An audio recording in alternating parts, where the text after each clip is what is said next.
नहीं है।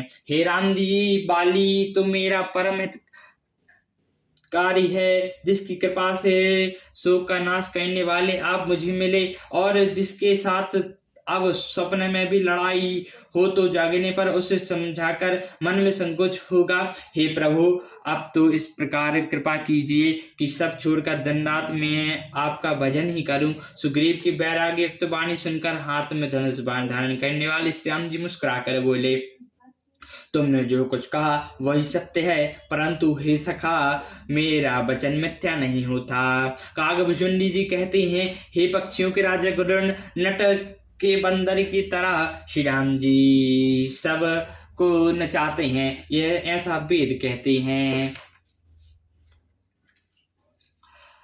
तदंतर सुग्रीव को साथ लेकर और हाथ में धनुष बाण धारण करके रघुनाथ जी चले। तब रघुनाथ जी ने सुग्रीव को बाली के पास भेजा। तब श्री राम जी का बल पाकर बाली के निकट जाकर गर्जा, सुनत बाली क्रोधातुर धावा, कहीं करण चरण नारी समुझावा। सुनहु पति जिन मिलौ सुग्रीवा, तै बिंदो बंधु तेज बल सीबा। कौशल ले सुसुतन लक्ष्मण रामा, कलहु जीति सकई संग्रामा।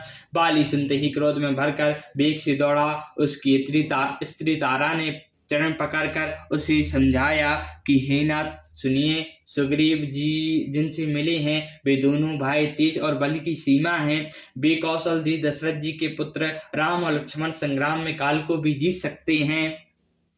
कहाँ बाली सुनो भारू रामा, प्रिया समय दैशी रघुनाथ सिया रामा। जो कदाचि मोहि मारी रामा, तो मैं पुण्यो सनाथ सिया रामा। बाली ने कहा, हे वीरू प्रिय सुनो, रघुनाथ जी समदर्शी हैं, जो कदाचित वे मुझे मारेंगे ही तो मैं सनाथ हो जाऊंगा।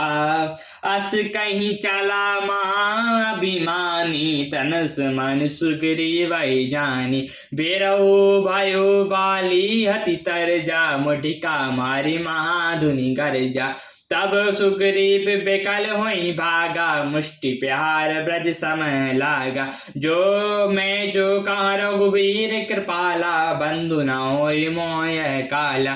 एक रूप तुम भ्राता दो, जहि भ्रम ते नहीं मारौ सो। का फर सुग्रीव शरीरा, तनु भाकुल गई सब पीरा। मेले कंठ सुमन के माला, पठवा पुनि बल देहि विशाला।